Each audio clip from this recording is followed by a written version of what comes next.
नमस्कार, मैं हूं अंकुर और आप देख रहे हैं सत्यहिंदी.com। एक नजर डालते हैं अब तक की सुर्खियों पर। पश्चिम बंगाल के नारद घूस कांड में सीबीआई ने टीएमसी के 3 नेताओं समेत 4 लोगों को गिरफ्तार कर लिया है। इनमें से 2 मंत्री फिरहाद हकीम और सुब्रत मुखर्जी के अलावा कोलकाता के पूर्व मेयर शोभन चैटर्जी और टीएमसी विधायक मदन मंत्री भी शामिल हैं। राज्यपाल जगदीप धनखड़ ने हाल ही में सीबीआई को इन नेताओं के खिलाफ चार्जशीट दायर करने की अनुमति दे दी थी। टीएमसी नेताओं की गिरफ्तारी के बाद मुख्यमंत्री ममता बनर्जी खुद सीबीआई दफ्तर पहुंच गईं और अफसरों को चुनौती देते हुए कहा कि वे उन्हें भी गिरफ्तार करें। नेताओं की गिरफ्तारी को अवैध बताते हुए ममता बनर्जी ने कहा कि अगर उन्हें उनके मंत्रियों के साथ गिरफ्तार नहीं किया गया तो वह सीबीआई कार्यालय से नहीं हटेंगी। राहुल गांधी ने पीएम केयर्स फंड से खरीदे गए वेंटिलेटर्स और पीएम मोदी की तुलना आपस में की है। राहुल ने ट्वीट कर कहा है कि पीएम केयर्स के वेंटिलेटर और स्वयं पीएम में कई समानताएं हैं। दोनों का हद से ज्यादा झूठा प्रचार, दोनों ही अपना काम करने में फेल, जरूरत के समय दोनों को ढूंढना मुश्किल। भारत के लिए बेहद खतरनाक साबित हुई कोरोना महामारी की दूसरी लहर में लोगों की मदद करने में जुटे युवक कांग्रेस के राष्ट्रीय अध्यक्ष श्रीनिवास बीवी बेदाग साबित हुए हैं। दिल्ली पुलिस ने हाईकोर्ट को बताया है कि श्रीनिवास सहित बीजेपी सांसद गौतम गंभीर और आम आदमी पार्टी के विधायक दिलीप पांडे लोगों की मदद कर रहे थे और शुरुआती जांच में सामने आया है कि इन पर लगे कोरोना की दवाइयों की कालाबाजारी और अवैध वितरण के आरोपों में सच्चाई नहीं है। पुलिस ने कुछ दिन पहले श्रीनिवास बीवी के अलावा दिलीप पांडे और गौतम गंभीर से भी इस मामले में पूछताछ की थी।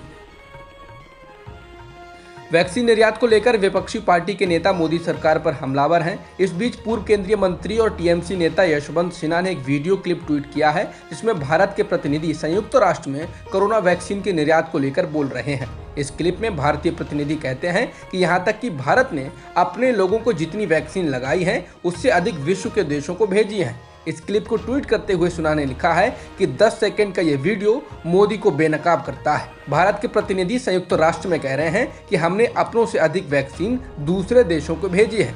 सिन्हा ने कहा कि मोदी अब एक विश्व के नेता हैं, भारत बाहर में जा सकता है। मशहूर वायरोलॉजिस्ट शाहिद जमील ने जीनोम सीक्वेंसिंग के लिए बने विशेषज्ञों की समिति से इस्तीफा दे दिया है। वे कोरोना से लड़ने के तौर तरीकों और इसके वैज्ञानिक पहलुओं पर सरकार की आलोचना कई बार कर चुके हैं। उन्होंने कुछ दिन पहले ही मशहूर अंतर्राष्ट्रीय अखबार न्यूयॉर्क टाइम्स में एक लेख लिखकर कम कोरोना जांच कराने और साक्ष्यों के आधार पर नीति नहीं बनाने के लिए केंद्र सरकार की आलोचना की थी। भारत में आज कोरोना मरीजों के लिए पहली दवा जारी कर दी गई है। रक्षा मंत्री राजनाथ सिंह और स्वास्थ्य मंत्री डॉक्टर हर्षवर्धन ने 2DG नाम की इस दवा को रिलीज किया है। इस दवा को DRDO ने बनाया है और इसको DGCI से इमरजेंसी इस्तेमाल के लिए मंजूरी मिल चुकी है। इस दवा के बारे में कहा जा रहा है कि इसको लेने से मरीज जल्दी ठीक हो सकते हैं और कोरोना मरीजों की ऑक्सीजन पर निर्भरता कम होगी। भारत में पिछले एक दिन में 2,81,000 से अधिक कोरोना संक्रमण के मामले दर्ज किए गए हैं और 4,106 लोगों की मौत भी हुई है। इसके साथ ही देश में कुल संक्रमितों का आंकड़ा 2,49,65,000 के पार हो गया है और मृतकों की संख्या 2,74,000 से अधिक हो चुकी है। वहीं पिछले एक दिन में 3,78,000 से अधिक लोग ठीक होकर घर भी जा चुके हैं। वहीं अगर देश में कम होते मामलों की बात करें तो टेस्टिंग में भी कमी आई है। रविवार को 16 लाख सैंपल्स की टेस्टिंग की गई, जो एक दिन पहले से 2 लाख कम है।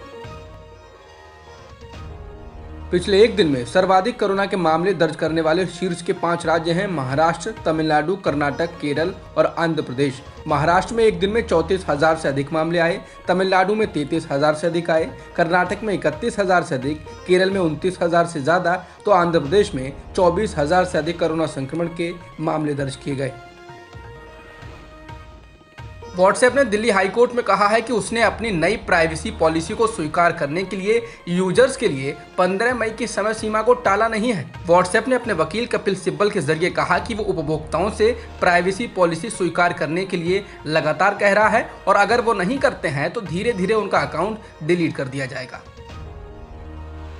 चक्रवाती तूफान तौकते देश के कई राज्यों जैसे केरल, कर्नाटक और गोवा में तबाही मचा चुका है। इसमें काफी घरों को नुकसान पहुंचा है, सैकड़ों पेड़ गिर गए हैं, बिजली के खंभे उखड़ गए। इसके अलावा 8 लोगों की जान जाने की भी सूचना है। वहीं अब ये तूफान गुजरात की ओर बढ़ रहा है। तटीय इलाकों में आज और कल भारी बारिश की आशंका है। आपदा से निपटने के लिए NDRF की 50 टीमें तैनात की गई हैं। यही नहीं, तूफान की तीव्रता को देखते हुए मुंबई एयरपोर्ट को आज दोपहर 2 बजे तक बंद कर दिया गया है। संयुक्त राष्ट्र में भारत ने इजराइल और फिलिस्तीन के बीच जारी हिंसक लड़ाई की निंदा की। संयुक्त राष्ट्र में भारत के दूत टीएस त्रिमूर्ति ने सुरक्षा परिषद की बैठक के दौरान कहा कि भारत इस हिंसा को लेकर चिंतित है और इस प्रकार की हिंसा की निंदा करता है। भारत ने हमास द्वारा इजराइल के लोगों पर दागे जा रहे रॉकेट हमलों की भी कड़ी निंदा की। इसके साथ ही अंत में भारतीय दूत त्रिमूर्ति ने कहा कि भारत फिलिस्तीनियों की जायज मांग का समर्थन करता है और 2 राष्ट्र की नीति के जरिए समाधान को लेकर वचनबद्ध भी है। इजराइल और फिलिस्तीन के बीच हिंसक संघर्ष जारी है। इजराइल ने हमास द्वारा जमीन के नीचे बनाए गए टनल्स पर हमले किए हैं। इसके अलावा गाजा पर एयर स्ट्राइक जारी है, तो वहीं हमास की ओर से भी इजराइल के शहरों पर रॉकेट दागे जा रहे हैं।